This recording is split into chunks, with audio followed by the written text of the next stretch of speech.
This episode closes out the first season of The X-Files, and it's another myth arc episode, including several elements from throughout the season and introducing more that will be important throughout the rest of the series. It opens with a high-speed chase involving the cops and a guy who looks like he collects donations for the local library. His desperate chase ends at a chained fence, and when he tries climbing it, he gets pulled down and beaten with truncheons for good measure.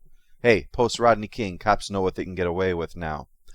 But they don't seem to realize that they're dealing with a supervillain here, Baron von Sweater, who beats them with their own truncheons, ignores being tasered, and shrugs off being shot before finishing up with a trip off the high dive. We return from the opening credits where, for the first time, the truth is out there message has been replaced with another one, this time, trust no one.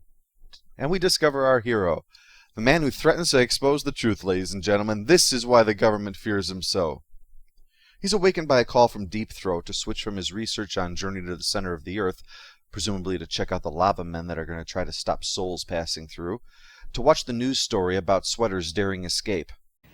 Do we even know why the suspect was being chased? As far as I can tell, he wouldn't pull over for a moving violation. Oh, well, I can see why the cops had to break out the truncheons for that. Nobody rolls through a stop sign in my town, scum. Scully points out Deep Throat could just be messing with Mulder, but despite even admitting to Mulder he's lied to him in the past, Mulder still trusts him this time. I guess he didn't watch those opening credits. He talks with the captain in charge of the search for the guy. They're searching the bottom in case he drowned or has an entrance to his hidden subterranean lair there or something. But the guy starts getting suspicious. The suspect matches the description of a federal fugitive. Really? How's that? No description of the suspect been released. I'm just going to pretend you didn't say that and continue with my questions. Shit rolls downhill. The government lies to Mulder, Mulder lies to the cops lie to the reporters, who report on what they think the government's doing anyway. It's like the circle of life for bullshit. The investigation takes its first turn for the odd when the car he supposedly escaped in turns out to not match the one that was actually seen on the news, meaning someone has switched it before their arrival. They find the owner of the real car, Dr. Berube, playing with his Erlenmeyer Flask. Must be pretty important if they named the episode after it. But Mulder's more interested in the car. He has no answers, only very excited monkeys, and Scully's had enough of all this. You think he does it because he gets off on it? No. I think he does it because you do. That's completely unfair. We have seen Mulder's porn habits, and conspiracy theories have nothing to do with them. Except, of course, for Area 69 and an invasion of the booty snatchers, but aside of those, no.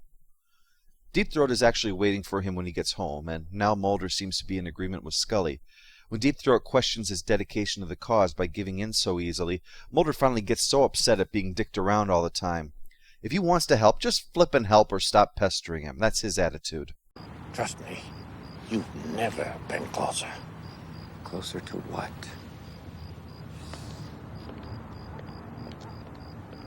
Oh, well, thanks for not even bothering to be vague this time.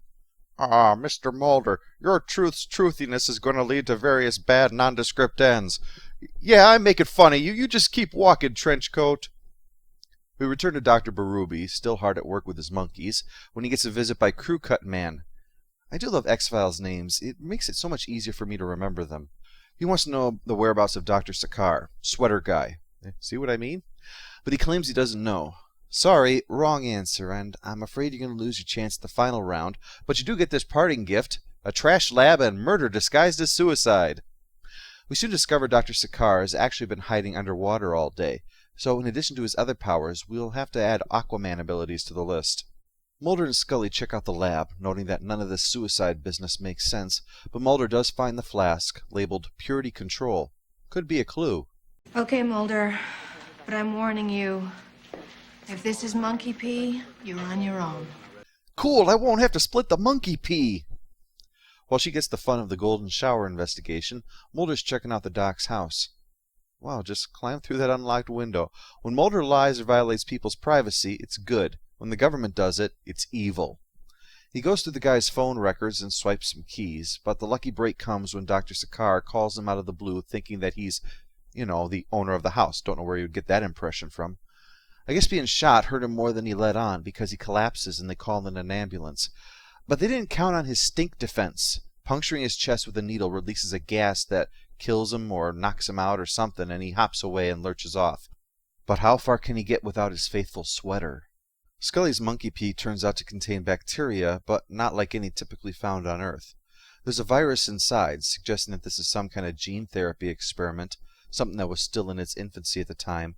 But to make this even weirder, the DNA has 6 base pairs rather than the 4 that all life on Earth possesses, implying it's alien. The weirder part is that the scientist conveys this information to the audience by telling it to Scully, a medical doctor, just in case she wasn't up on basic high school biology.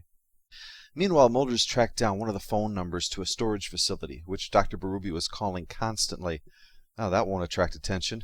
Yeah, just wanted to make sure my old furniture and record collection were still okay. You can't be too careful.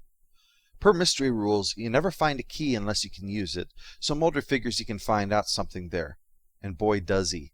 There's naked people in big aquariums hooked up to things. All those phone calls?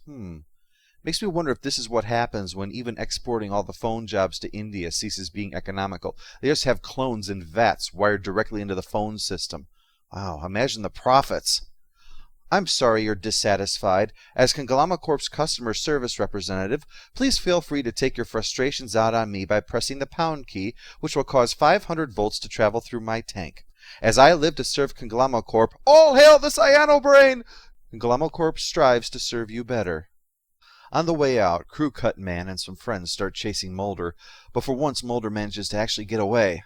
That is suspicious. Sure enough, it was just to scare him off. When Mulder comes back with Scully, all the stuff in the place is gone. Deep Throat shows up but can offer no answers, saying that he doesn't know everything. Inside the intelligence community, there are so-called black organizations, groups within groups conducting covert activities. Yeah, Tupac was part of it, but when he was going to go public, the group had him killed. Berube was killed because he was too good at his job of trying to create an alien-human hybrid. Dr. Sweater was one of 6 volunteers for experimental gene therapy because of his terminal disease, but it wasn't expected he'd actually live. That would risk the security of the project. With his escape, it's time to batten down the hatches, and that's why Deep Throat had gone from cryptic mutterings to full-on exposition mode. They have to build a case now or all the evidence will disappear. Except the scientist helping Scully with the flask was killed in a car accident, so that's bad. At least Mulder manages to track down Dr. Sakar. I'll protect you. That doesn't count because you hadn't said yes yet. The fumes from the wound knock Mulder out, so the bad guys can just tie him up, take care of the body, and then taunt him a little. But not kill him. Deep Throat tells Scully that he's too high profile to be killed, but to have an ace in the hole, they're going to need some evidence. So he gets her some fake access to Fort Marlene, where he says she can find it.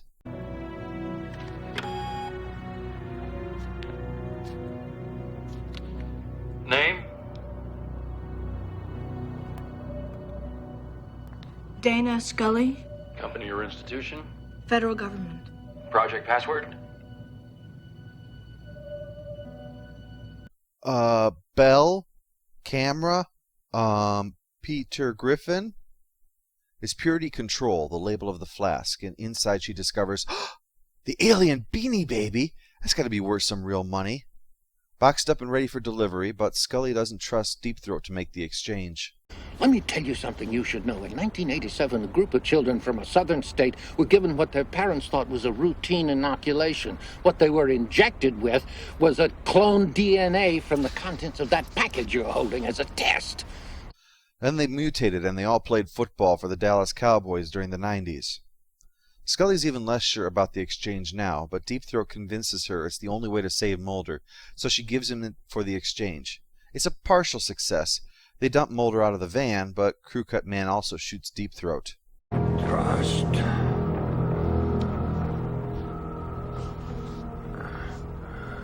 Trust. No one. Good advice. I remember reading that somewhere.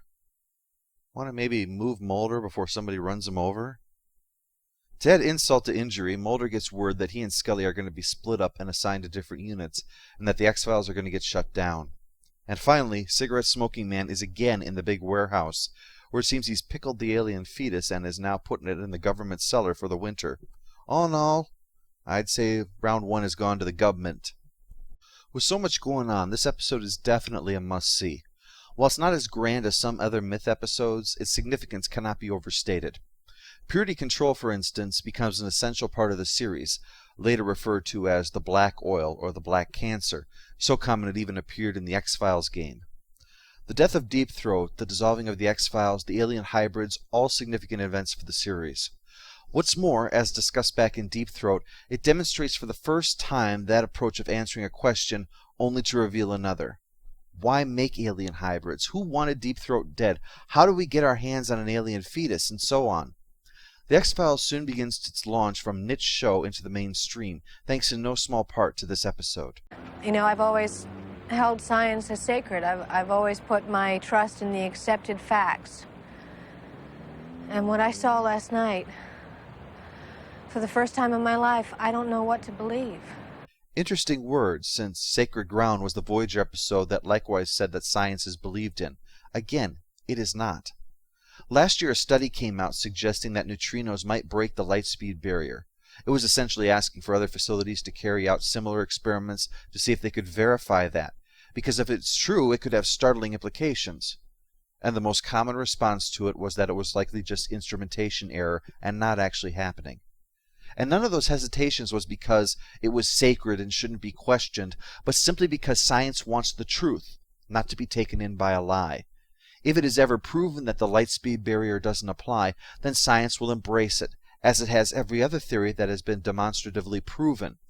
The truth is out there, and examination and experimentation are the tools that will uncover it.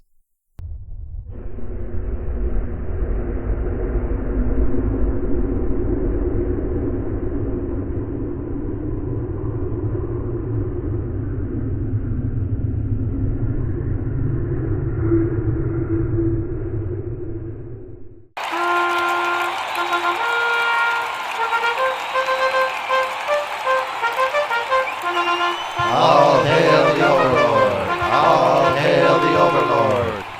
Don't know who you are. I know nothing about you. Oh, for God's sake, don't screw this up.